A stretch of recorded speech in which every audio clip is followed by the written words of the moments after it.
आरक्षण उपवर्गीकरणावरच्या टीकेला माजी सरन्यायाधीश भूषण गवईंचं उत्तर, निकालातून आंबेडकरी जनतेशी प्रतारणा नाही, टीका करणाऱ्यांनी एकदा निकाल वाचावा, भूषण गवईंचा सल्ला.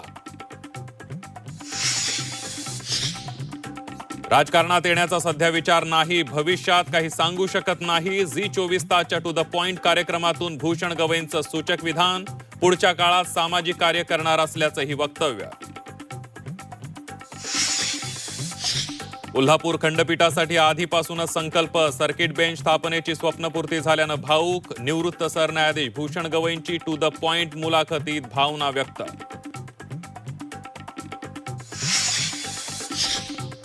भगवान विष्णूबाबत वक्तव्याचा वेगळा अर्थ काढला, निकालावेळी ते बोलायला नको होतं. झी 24 तासच्या टू द पॉइंट मध्ये भगवान विष्णूबाबतच्या वक्तव्यावर भूषण गवईंचं स्पष्टीकरण.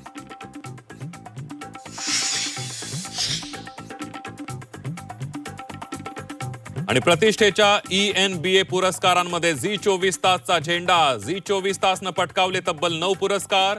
टू द पॉइंट, इनसाइड स्टोरीसह इतरही कार्यक्रमांना पुरस्कार, तर कमलेश सुतार यांना news editor in chief of the इयरचा पुरस्कार.